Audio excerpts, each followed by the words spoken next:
کیا گیا۔ آج کسی کو بھی گرفتار کرے وہ کیا کہتا ہے؟ مجھے بچوں سے خدا حافظ کرنا، بچوں سے خدا حافظ کرنا۔ میں قربان جاؤں جس کے 18 بیٹے 19 بیٹیاں، امام نماز کی حالت میں مسجد نبوی میں روضہ رسول کے سامنے امام کہتے رہے مجھے اپنی بیٹیوں سے خدا حافظ کرنے دو۔ امام کے ہاتھ میں ہتھکڑیاں لگی، اگر امام کو اپنی اولاد سے الوداع نہیں کرنے دیا، بس امام کو گرفتار کر کے بصرہ لے کے آئے، عیسیٰ بن جعفر کی قید خانے میں رکھا۔ 1 سال عیسیٰ بن جعفر نے برداشت کیا۔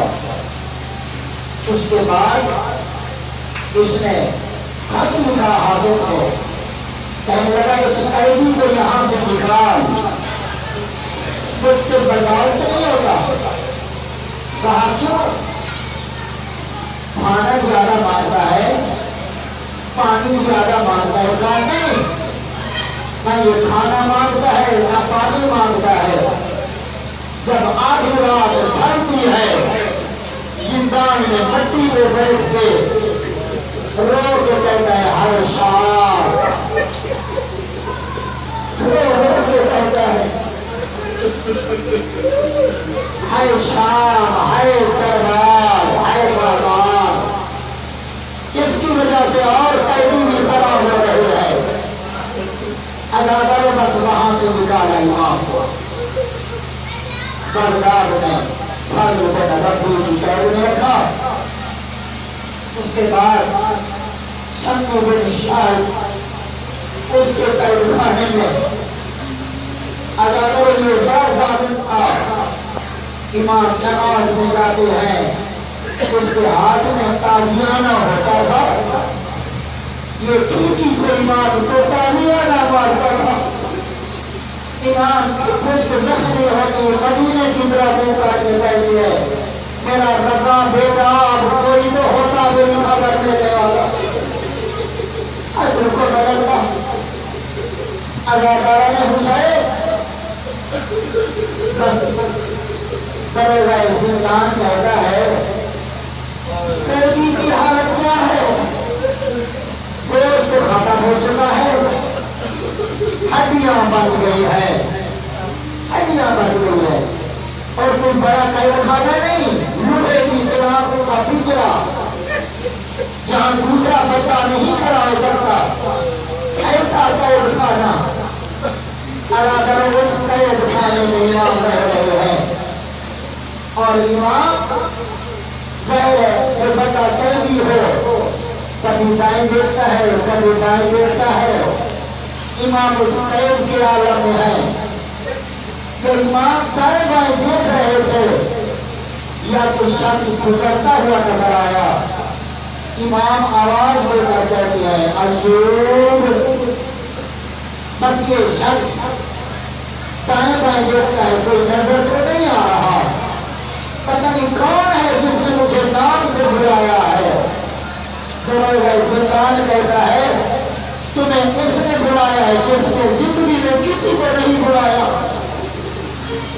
اگر یہ مشہور روایت ہے، واعظین پڑھا کرتے ہیں، زندان کا دروگہ کہتے ہیں قیدی نے مجھے بلایا ہے۔ یہ قریب کیا، اس نے قیدی کی حالت دیکھی، ایوب مومن ہے، آل محمد کا چاہنے والا ہے، تاجر ہے بغداد میں۔ اس نے قیدی کی حالت دیکھی، کیا کیا؟ جیب میں ہاتھ ڈالا، 5 درہم نکال کر غریب سمجھ کے دینے لگا۔ قیدی کی آواز آئی ہم دینے والے ہیں، ہم لینے والے نہیں ہیں۔ عزادار اس کو واپس جیب میں رکھے، کہا قیدی کیوں بلایا ہے؟ قیدی کی آواز آئی بس ایک بات پوچھنی ہے تجھ سے،